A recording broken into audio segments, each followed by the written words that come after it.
Thank you so much, everyone. This is Tim Murtaugh. He's the communications director for President Trump's re-election campaign. It's a pleasure to have you. Thank you so much for taking the time to speak with us. Now, the president supports Matt Bevin, who is a clear White House ally. He supports his agenda, the America First agenda. How will this help re-electing him? How will this help President Trump drain the swamp and reinvest, those conservative values on the Hill?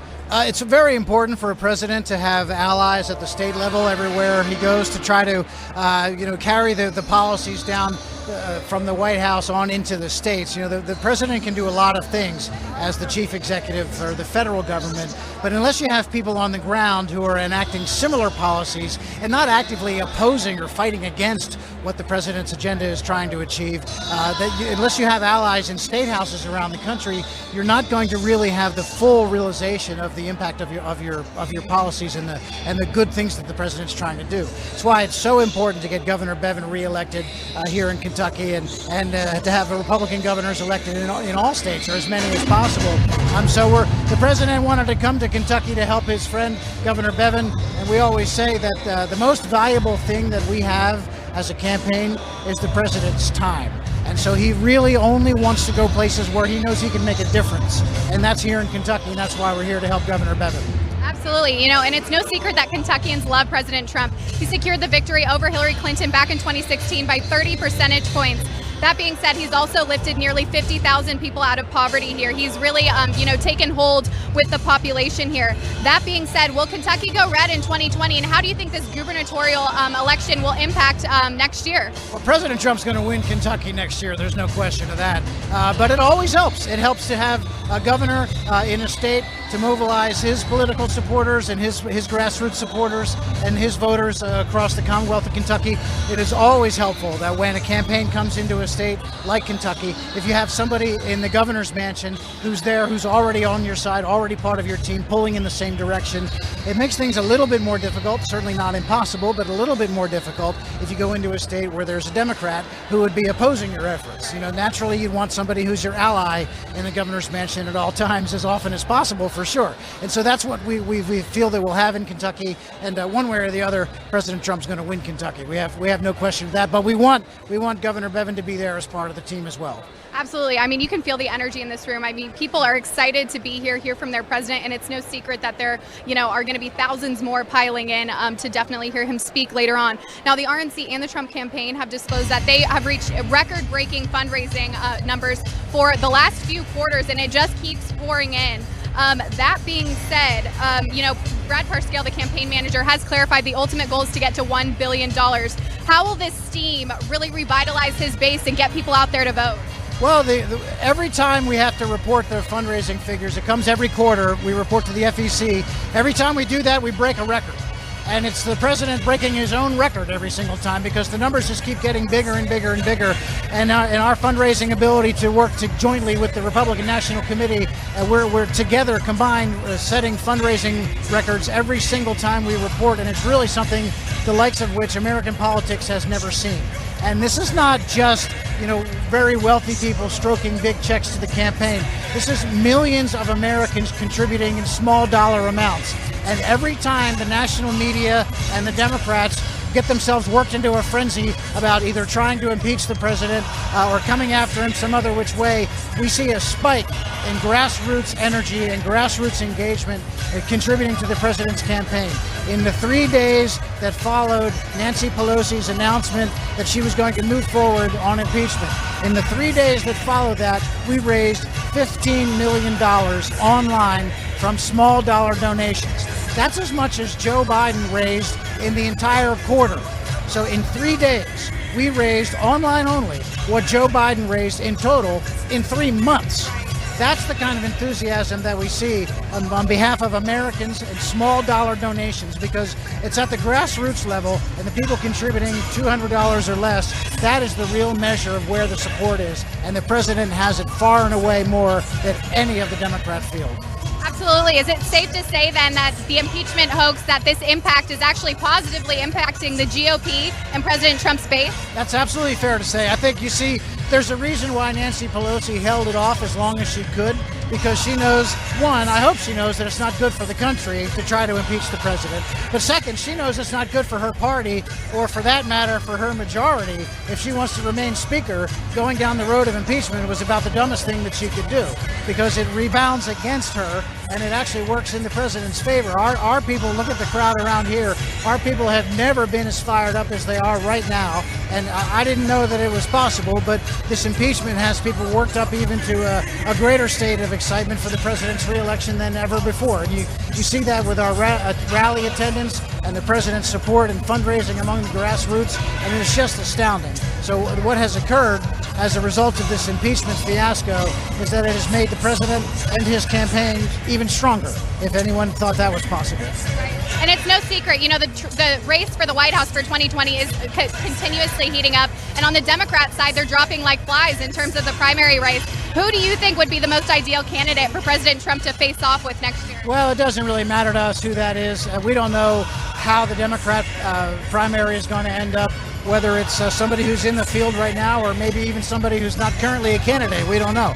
But it doesn't matter to us who it's going to be, because we know the set of issues is going to be the same. They're going to be talking about a massive government takeover of the entire healthcare system.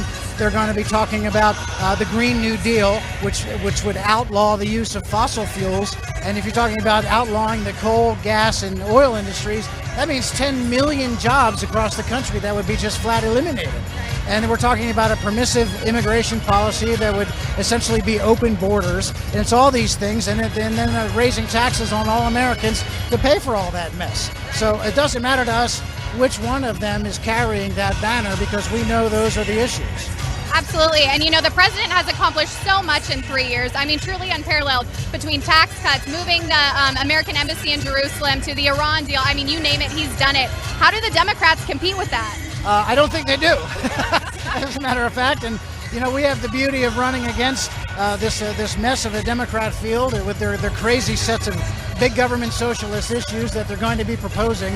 At the same time, the president has an incredible record of success for the American people and for American interests across the world for us to run on, and it's just fantastic. I mean, you'll hear him speak in rally speech after rally speech. The list of achievements on behalf of the American people that he has racked up in 3 years' time is just impressive, and that's what we're going to be running on. It is. I've actually done my own series on our YouTube channel highlighting each and every episode a specific promise, because the mainstream media just doesn't highlight, all of his achievements, and it's truly unparalleled. And that being said, there was an article, switching gears a little bit, there was an article last week in Glamour magazine, and it came out. I'm familiar with it, yes. Obviously, it's circulated around Twitter, but essentially it highlighted women in presidential campaigns who were influential. No senior staff on the Trump campaign were mentioned, and there were 3 that were pregnant, I believe, the wonderful Kayleigh McEnany and a couple others as well. How has the Trump campaign reacted to that, and how do you think that contradicts the left's narrative of tolerance and inclusion? Well, they're not. Glamour magazine was not the first to ignore the women of the Trump campaign.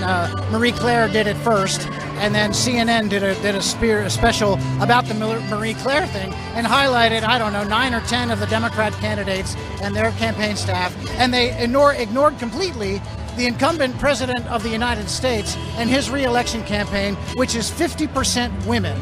50% women on the Trump campaign, including some very key people and actually women of color. Katrina Pearson is a senior advisor on the campaign. She's a woman of color. Hannah Castillo, who runs our coalitions department, she's one of the ones who is pregnant. As a matter of fact, her due date was just the other day, and she was at work. I saw her in the office on the day that she was due to give birth, and as far as I don't think that she has given birth yet.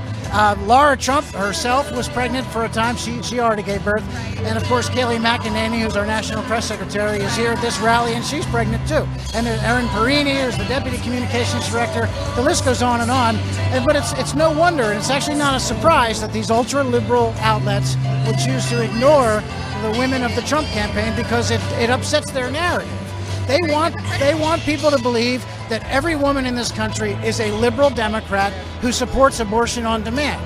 Well, that's just not the case. There are a great many professional women in this country who are conservative, whether they're pro-life or not, they're conservative, and they are behind the president's agenda. They support this president, and that's borne out by the fact that fully half 50% of the Trump campaign staff, including senior staff, is women.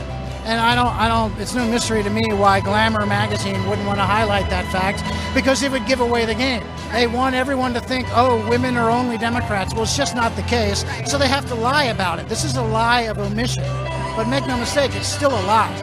When you say that these are the women who are leading presidential campaigns, and you ignore the campaign of the guy who's actually president, I mean, it's astounding. That's a lie just as much as if they had come out and said something that is provably negative.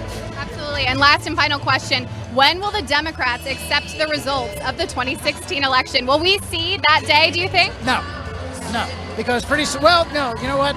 Here's when they will accept it. They'll accept the 2016 election, or they'll move beyond it. I don't think they'll ever actually accept it. He wins next year? They will stop fighting over 2016 as soon as he wins again in 2020, and they'll start fighting over that all brand new again.